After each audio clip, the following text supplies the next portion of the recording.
Britain has triggered Brexit, the formal process of leaving the European Union, after UK Prime Minister Theresa May sent a letter to the European Council in accordance with Article 50 of the Lisbon Treaty.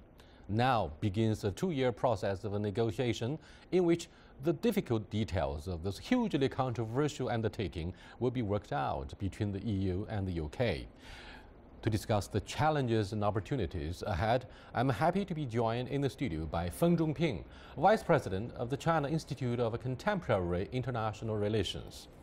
We don't know what the outcome of the negotiation will look like, but I believe it is in the interest of both sides, UK and EU, to make a best deal for them. And Peter Williams, Director of the British Chamber of Commerce and China-Britain Business Council. There are certainly uncertainties ahead, but one thing that is not in doubt is that the UK-China bilateral relationship is going to become ever more important in the years to come. We'll also speak to Fraser Cameron, Director of the EU Asia Centre via satellite. He's standing by in Brussels. That's our topic. This is Dialogue. I'm Yang Ray. But before we get started, let's look at this. Are you taking back control? UK Prime Minister Theresa May heads to Parliament to tell lawmakers that Brexit's full of potential. Ahead of years of tough talking with the EU, she said now's the time for the country to unite. For as we face the opportunities ahead of us on this momentous journey, our shared values, interests and ambitions can and must bring us together. These are the ambitions of this government's plan for Britain. Ambitions that unite us so that we are no longer defined by the vote we cast, but by our determination to make a success of the result. EU Council President Donald Tusk said the letter triggering Brexit marked a sad day for Europe and the UK. So here it is, 6 pages. There is no reason to pretend that this is a happy day, neither in Brussels nor in London.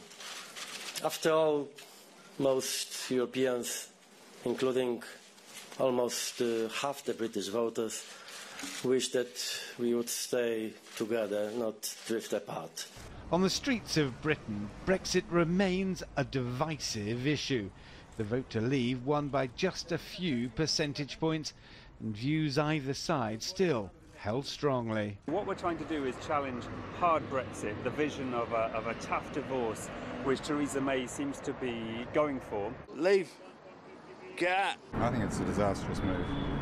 What do they do for us? And I think there's going to be a big change through Europe as well. The apparently insurmountable Brexit challenge facing the UK is squaring the EU's strict freedom of movement rules with access to the trading bloc's tariff-free markets.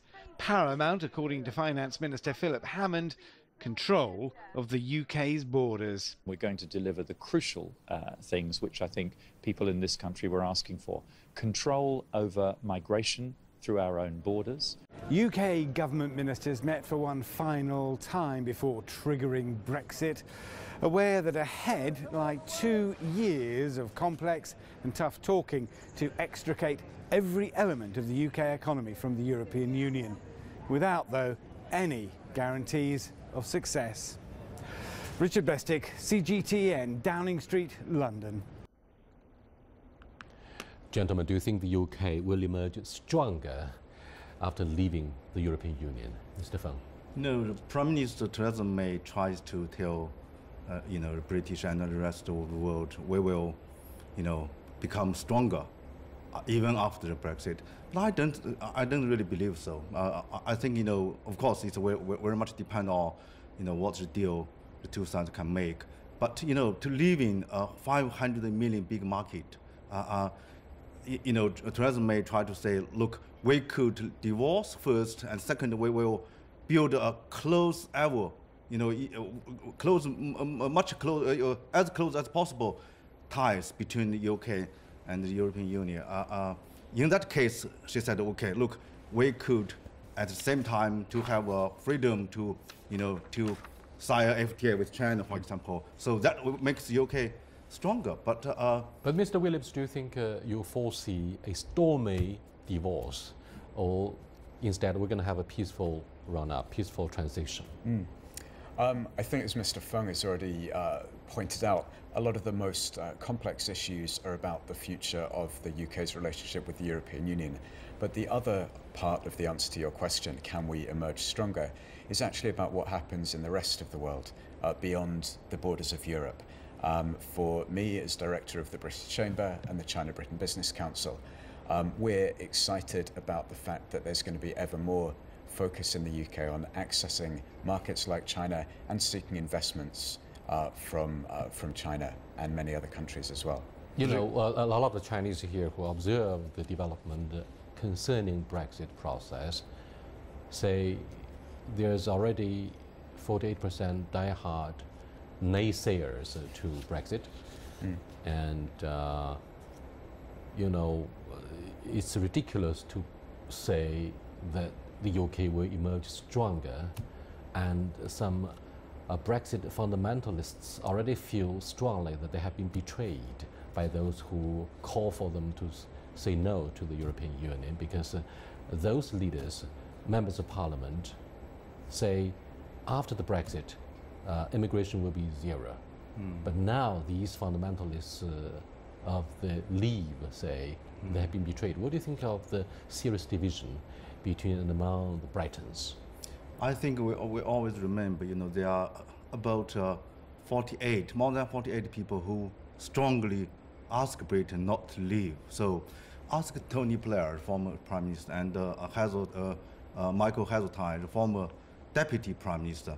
They strongly believe, you know, UK will become much more, you know, interest will be hurted by the leaving the European Union. So I really don't think, you know, UK could, you know, they may be able to control somehow the immigration. I think that is the core demand for people who want to leave the European Union. The certain controls, they will definitely get that, because this is the immigration. They will get back this sovereignty from the European Union. That will be okay for, you know, to a certain extent to control immigration. But, you know, people who has already living in the UK from other European countries, I don't know how UK will, you know, ask these people to leave. Let me go to Theresa Cameron for his comments on what's going to happen next, concerning particularly the issue of damage control. Hello, Theresa. Hi. European Council President Donald Tusk spoke not of opportunity, but of damage control.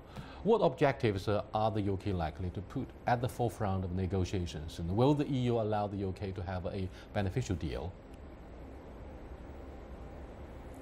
Well, that's essentially what both sides want, but the cards are all stacked very much in the EU's favour, because once Theresa May triggered Article 50, you have 2 years to reach a deal. And the idea that you could reach a comprehensive deal in all areas, including trade, in the next 2 years is a total illusion. So I think it's going to be very tough indeed for the UK. I think they really are not very well prepared for this. I think they have got immense problems in recruiting capable people to not only cover the negotiations, but to set up new parallel agencies in many areas, from pharmaceuticals to aviation, which will be necessary. So it's a massively complicated undertaking. There's no way this is going to be able to allow room for any new foreign policy concentration on behalf of the UK. Both Britain and Europe will be very much looking at themselves over the next 2 years, and this is not really the time for this navel-gazing. So I think it's a classic lose-lose situation. Mr. Cameron, both Tony Blair and Michael Heseltine said in their interviews with the media that there might be a second chance, there might be a second vote to reconsider Brexit, given the fact that there is already 48% diehard naysayers who refuse to leave the European Union, and a lot more feel that they may have been betrayed by promises on the campaign trail that immigration will return to zero. Do you think the British government is able to control the borders? Well, it's going to be very difficult. More immigration comes from outside the EU than inside the EU, and the British economy is extremely dependent on immigration in terms of so many of the sectors that makes Britain prosperous, whether it's agriculture or the hotel industry. So cutting immigration dramatically is going to have a very negative impact, on the UK economy. I think, too, that Theresa May will find it very difficult to keep her own Tory party under control as the negotiations go on, because it's not going to be some kind of Shangri-La at the end. It's going to be a negative impact for Britain. The EU has no interest in seeing a major member state walk away with a deal that shows you that life is better outside the EU, as this might encourage others. So I think it's going to be extremely difficult, and I think none of the pledges that we saw during the campaign on the Brexit side have any chance of being realised, whether it's immigration, whether it's more money for the National Health Service, etc. Prime Minister, thank you, Fraser Cameron. Coming back to the studio, Prime Minister Theresa May said clearly that here is the point of no return. Irreversible process has been kick-started. Now, what do you think of the issue of a free trade agreement with the European Union after leaving continental Europe? Obviously, both sides, the European Union and the UK, try very hard to milk each other and in the hope of maximizing their own individual interests. I think that, as you've pointed out, those are two separate processes. There's the 2-year negotiation up to the point at which we formally exit the EU. And then after that, there's the consultation and negotiation on a free trade agreement. I know that the UK government is putting a lot of resources into boosting its capability and its expertise to conduct FTA negotiations. But the EU is certainly not the only, it's clearly an extremely important market, but it's certainly not the only market that the government and UK businesses will be looking at. Obviously, with our organisations, we see the interest that the UK have and many of our key sectors have in taking this as a chance to actually deepen their links and their access to China, to the Chinese market, and obviously the same in return. I think the European Union is still very significant market for the UK, because until now, there are about 50% of British production goes to European Union market, go to the single market. So it is in Britain's fundamental interest to try to reach some Theresa May call comprehensive FTA agreement with the European Union. At the moment, European Union is not in a good mood at all to be nice to the UK. But after a while, I believe that both sides will cool down a little bit, and they will convinced it is in both sides' interest, because UK at the moment maybe demands more from the European Union, and but UK itself is already it's number 5 of the world economy. So it is also important, relevant for the rest of the European Union. So I think to a certain extent they will try to say, look, it is in our both interest. Let's do something together. But this will take a while. What bargaining chips do you think the British government has at this moment to maximize the interests in the negotiation, the nail-biting negotiation? For example, I was told that London seeks to use security or defense issues to scare the European negotiators that unless and until you can make concessions, security of the European Union will be undermined. What do you think of the threat, if not bluff, from the British side? I think that the legitimacy of any government in the world rests fundamentally on its ability to protect its citizens, to protect its way of life. And I don't think that the British government is going to do anything that would put our own security at risk or the EU's security. I think there will be a lot of cases like this that come in the next few months of stories that in the 24-hour news cycle get a lot of attention for 12 hours or even 24 hours, but then soon fall away. And to be honest, I think that this is something that has generated a lot of headlines in the UK in the last 24 hours.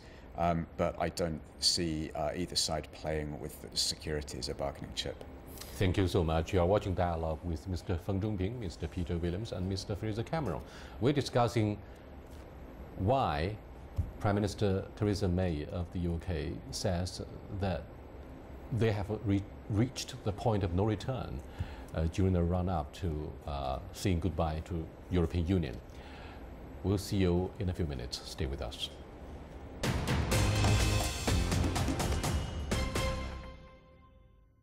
CGTN shows you more, providing a fresh global voice you can trust. And a different look at the world you won't find anywhere else. We offer unparalleled coverage of Asia, Africa, and Latin America. We present diverse perspectives on news and newsmakers from around the world. We want to engage our viewers with stories that represent the complete picture. We want to share with you ideas that matter to us all. The stories, the people, the issues. A new and balanced perspective. CGTN. See the difference.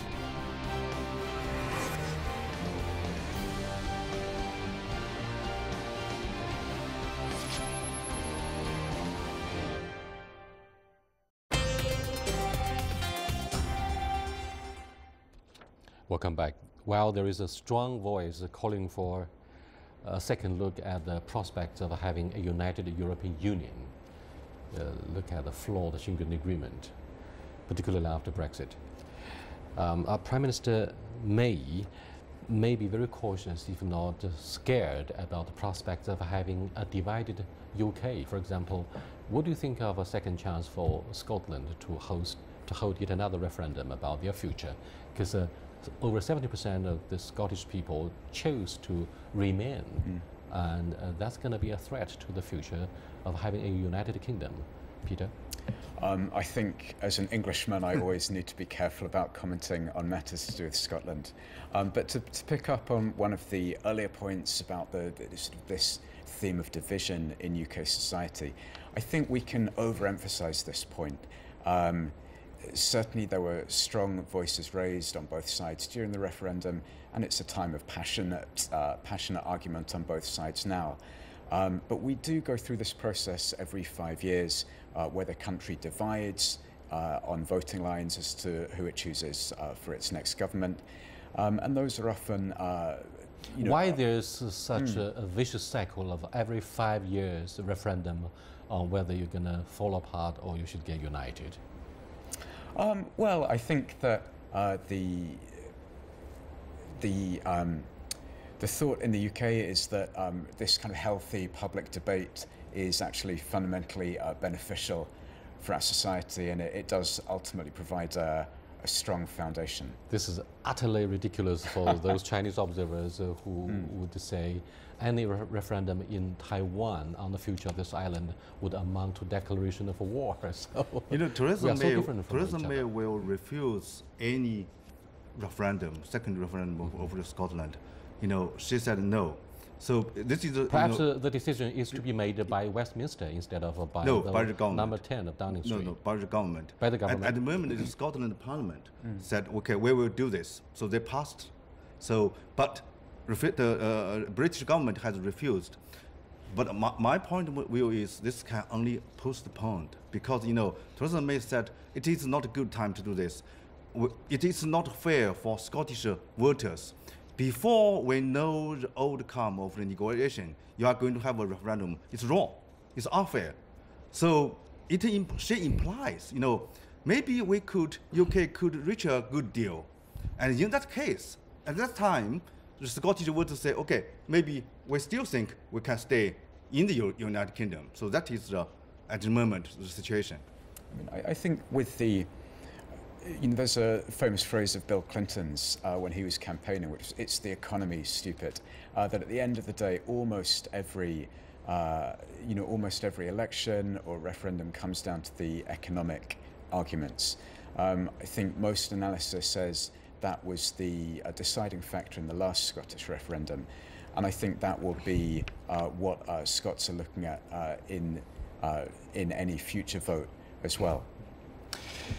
Opposition leader Jeremy Corbyn said that to get no deal would be a bad deal, while the Prime Minister says no deal is better than a bad deal. Two very different points of view.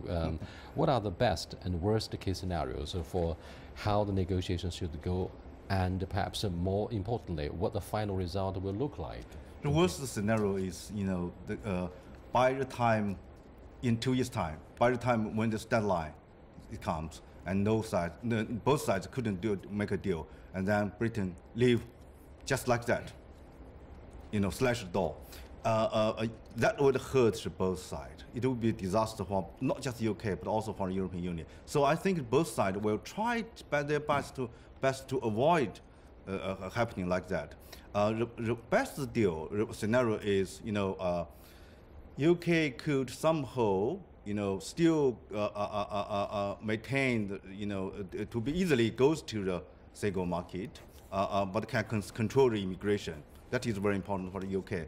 And the European Union can still, forge close, not just economic, but also security. You mentioned security ties with the UK, but UK is still, one for the 5 permanent Security Council members, and also nuclear weapon.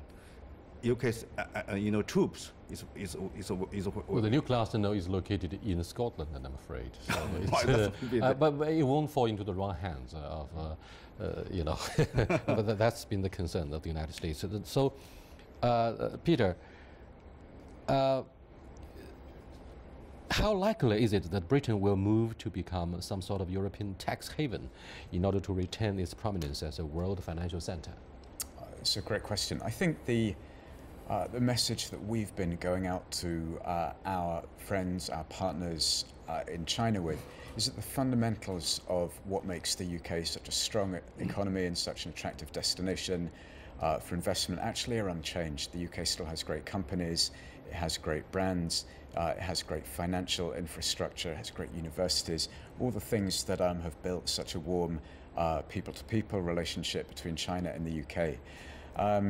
So I think the UK's economy stands in its own right. I think the UK's companies stand in their own right as world leaders. And that is actually what is driving so much of the cooperation between UK and China, particularly when we come to looking at initiatives like Belt and Road, like Made in China 2025. We find that actually the UK and Chinese economies are extremely complementary to one another. And we think there's a lot of potential for them to work together. So I think that the UK's fundamental strengths will be what drive the confidence of someone from Britain, the confidence of someone from England is one thing. Comments from Brussels is quite another. Let's go to Fraser Cameron for his prediction about whether London will remain a financial centre. What do you think of the competitive edge of Britain, for example, whether Britain will remain a financial centre after leaving the European Union? Fraser? Oh, there's no question it will remain a financial centre, but the key question for the City of London is whether it will have passporting rights to operate within the EU. And that's a very open question. Many banks now are hedging their bets by moving some parts of their operation to Frankfurt, Paris or Dublin to be inside the EU. So that's the number one issue. But secondly, a lot of Chinese companies, Japanese companies and so on located or wanted to locate in the UK because of the access to the single market. Now that that's going to be shut off almost certainly, then it's going to have a knock-on effect, I think, in future investment decisions. We've already seen many major car companies, for example, financial services, saying, look, if we don't have tariff-free access to the European market, given the supply chains that we now have established, then we're going to have to think again about moving elsewhere. So I think it's going to be incredibly difficult to achieve this in the next 2 or 3 years. And I think the British economy, although it has some strengths, will certainly be diminished because of the ideological path that's now being pursued by the Conservative government. Fraser, Chancellor Angela Merkel had a frosty conversation with American President Donald Trump, who even refused to shake hands with her in front of the media at the press conference. Is that an opportunity for China, whose President Mr. Xi Jinping said in Davos that China certainly safeguards principles of free trade and globalization? What do you think of the fragile transatlantic relationship and its impact upon the future of having a very strong bilateral relationship between the UK and the PRC? Well, everything is up for grabs. We simply don't know yet, as the policy of the Trump administration is still open on many areas, including towards China. So I think the meeting in a couple of weeks' time between President Xi Jinping and President Trump at Mar-a-Lago in Florida will be extremely important. I personally think they will get on very well together. I think they will be able to forge a good relationship, a transactional relationship, because President Trump is not someone like Obama who puts so much emphasis on values issues. I think he will look to do the deal, and I think China has a number of good cards. So I think the prospects for US-China relations are quite good. As for UK-China relations, again, much will depend on the outcome of the future relationship with the EU, because whether you're in China, Japan, or anywhere else, and you look at Europe, you say, well, do I want to invest in a market of 60 million or 500 million? And I think the answer is obvious. Thank you so much, Fraser, for being with us.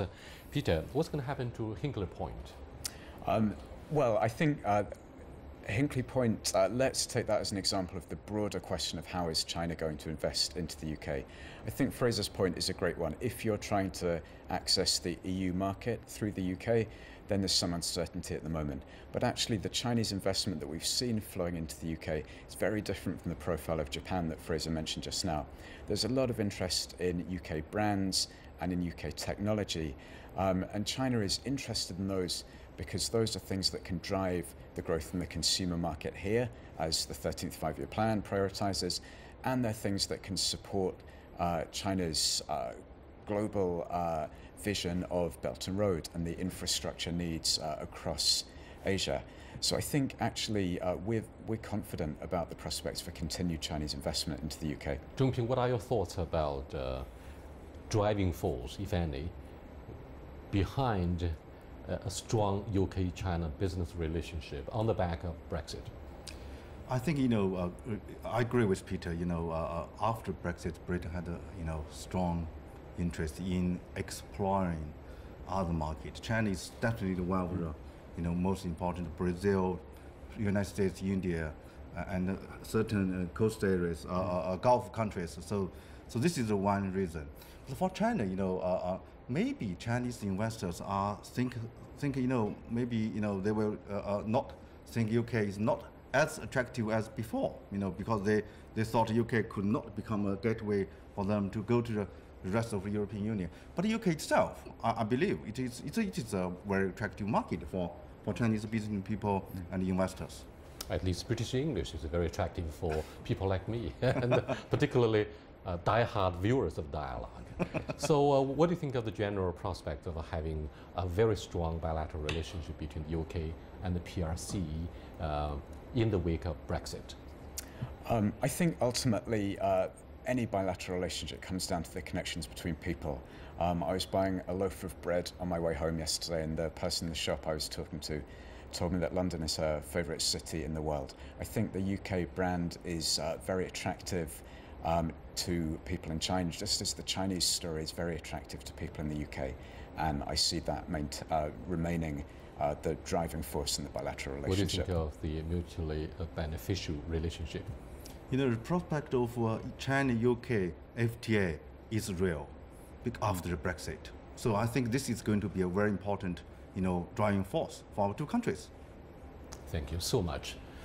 With that, we come to the end of this discussion about what's going to happen after Brexit. I'll see you next time. Goodbye.